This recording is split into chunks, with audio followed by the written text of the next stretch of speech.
Hello everybody, it's Eric Papenfuse and it's Friday, so it must be a buy day, and we are back at the Midtown Scholar sort room in Harrisburg, Pennsylvania to talk today about Victorian cloth bindings. An article came out this past week and made its way on social media from National Geographic about the Poison Book Project. And there was a lot of talk about these conservators at Winterthur who had cataloged books that used poisonous dyes in the Victorian period. And I, of course, took this as a challenge, and to the 3 book sales I went to this past week in Pennsylvania, I determined I could find as many poisonous books as possible.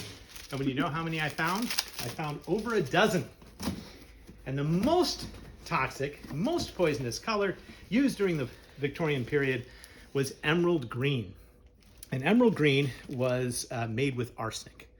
So if you see this bright Victorian green, especially in the mid-19th century, it could kill you if ingested. And I'm waiting for that Victorian murder mystery novel where the one spouse kills the other spouse by taking a little corner of the book, putting it in their tea, and then putting the book back on the shelf for the hapless inspector to peruse while searching for clues. Arsenic in old books. Another color that was popular during the Victorian period that is equally toxic is, in fact, chrome yellow. This was actually more common, and it was used later in the 1880s and the 1890s. Chrome yellow contains lead, and it also contains other carcinogens. Now, these books are perfectly safe to handle. Just make sure you wash your hands. You can keep them in plastic if you need to, but you don't want to eat them. If that's too creepy a topic to collect, then I recommend you spend some time collecting Victorian cloth bindings because of the designers. And there were several interesting designers in the late 19th century that were women, one of whom was Margaret Armstrong. And let me show you a close-up of the bottom of this binding. Can you see that? Margaret Armstrong always put her monogram on her jacket covers, M.A.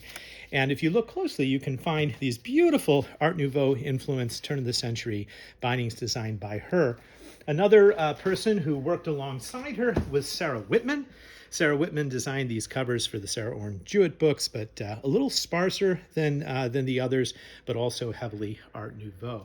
And there are many female book designers. You can find their books today for $50 or less, including some lesser-known people. This one was designed by Amy Richards. Now you'll notice I have this in a plastic bag. And I have it in a plastic bag because you know what happens when you mix chrome yellow and Prussian blue? Well, you get olive green.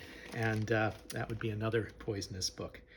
So I think the best advice is in the immortal words of Kevin Kline in A Fish Called Wanda, avoid the green books.